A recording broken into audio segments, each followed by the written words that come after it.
Assalamualaikum warahmatullahi wabarakatuh. Halo semuanya. Saya di sini akan menjelaskan mengenai materi penganggaran.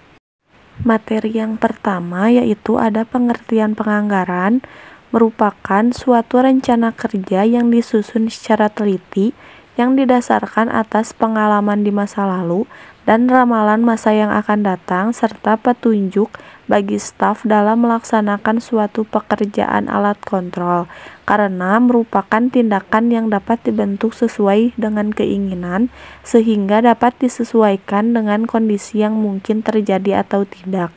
Berkaitan dengan peristiwa yang direncanakan, harus didahului dengan peramalan. Jenis-jenis penganggaran. Menurut Gunawan Adi Saputro dan Marwan Asri pada tahun 2003, berdasarkan isi anggaran, yaitu anggaran laba rugi dan anggaran neraca, berdasarkan jangka waktu, yaitu anggaran strategis dan anggaran taktis, periodik dan kontinu, berdasarkan segi kelengkapan, yaitu anggaran komprehensif dan parsial, berdasarkan fleksibilitas, yaitu anggaran tetap dan anggaran variabel.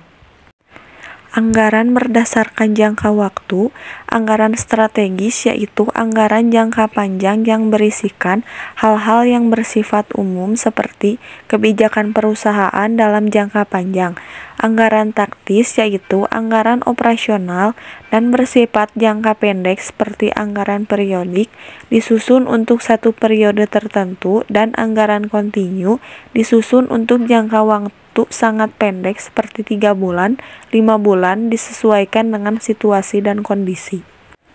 Anggaran berdasarkan fleksibilitas. Anggaran tetap yaitu disusun berdasarkan satu tingkat kapasitas tertentu.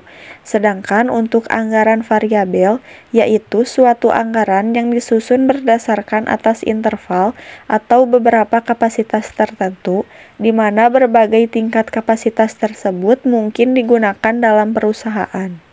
Sedangkan untuk anggaran berdasarkan segi kelengkapan, anggaran komprehensif yaitu disusun secara lengkap dan menyeluruh yang meliputi seluruh aktivitas atau kegiatan perusahaan yang bersangkutan seperti marketing, produksi, keuangan, personalia.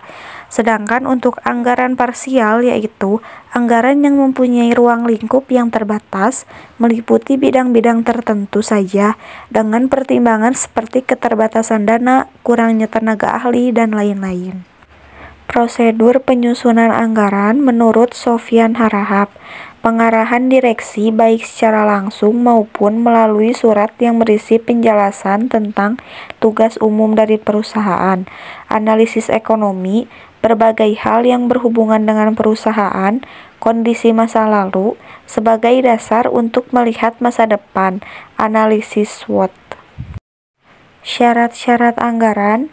Yang pertama, adanya organisasi perusahaan yang sehat. Yang kedua, adanya sistem akuntansi yang memadai. Yang ketiga, adanya penelitian dan analisis. Dan yang keempat, adanya dukungan dari para pelaksana. Pengertian anggaran produksi yaitu suatu rencana perusahaan guna menghasilkan produk perusahaan dalam jumlah yang sesuai dengan keperluan penjualan, dengan cara mempertimbangkan jumlah persediaan awal dan juga akhir pada periode tertentu. Yang selanjutnya ada metode penyusunan anggaran produksi. Yang pertama ada metode produksi stabil, yang kedua metode persediaan stabil, dan yang ketiga metode kombinasi atau fleksibel.